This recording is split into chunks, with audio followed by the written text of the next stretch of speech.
আলো খোঁজা বার্তার গল্প। শিমুল ছিল এক দরিদ্র পরিবারের সন্তান। ছোটবেলা থেকেই তার স্বপ্ন ছিল সে বড় হয়ে একজন সফটওয়্যার ইঞ্জিনিয়ার হবে। বইয়ের প্রতি প্রচণ্ড ভালোবাসা ছিল তার। বাবা একজন রিকশাওয়ালা, মা গৃহকর্মী। তাদের সীমিত আয়ের মাধ্যমেই শিমুল এসএসসি পর্যন্ত পড়াশোনা চালিয়ে যেতে পেরেছিল। এসএসসি পরীক্ষায় জিপিএ 5 পেলেও কলেজে উঠে তার জীবনে ঝড় নেমে আসে। পরিবারের অবস্থা আরও খারাপ হয়ে যায়।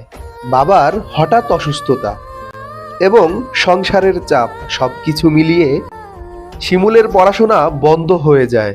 বন্ধুরা যখন বিশ্ববিদ্যালয়ে ভর্তির প্রস্তুতি নিচ্ছিল, শিমুল তখন একটি গ্যারেজে কাজ করছিল, গাড়ির টায়ার পাল্টানোর মজুরি হিসেবে। প্রতিদিনের ধুলোমাখা জীবন, কষ্ট, হতাশ সব মিলিয়ে শিমুল ভেঙে পড়ছিল। মাঝে মাঝে নিজেকে বলতো, সবাই তো পারে, আমি কেন পারি না? তবুও সে হাল ছাড়েনি। রাতে কাজ শেষে একটা পুরনো মোবাইলে ইউটিউব দেখে প্রোগ্রামিং দেখা শুরু করলো।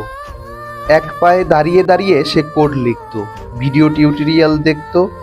প্রথমে কিছুই বুঝতো না, কিন্তু ধীরে ধীরে সামনে এগোতে লাগলো। একদিন সে একটা ছোট মোবাইল অ্যাপ তৈরি করলো, গুগল প্লে স্টোরে আপলোড দিল। অ্যাপসটা জনপ্রিয় না হলেও ওটা ছিল তার জীবনের এক বড় অর্জন। এরপর একটি অনলাইন ফ্রিল্যান্সিং প্ল্যাটফর্মে ছোট্ট একটি কাজ পায়, আর তখনই তার পথ খুলে যায়। আজ শিমুল নিজের একটি ছোট সফটওয়্যার কোম্পানির মালিক।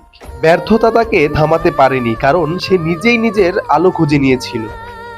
গল্পের শিক্ষা: ব্যর্থতা মানেই সব শেষ না। জীবন যদি একদিকে দরজা বন্ধ করে দেয়, ধৈর্য আর চেষ্টা দিয়ে অন্যদিকে জানালা খুঁজে নিতে হয়। হাল না ছাড়লে অন্ধকারের মধ্যেও আলো দেখা যায়।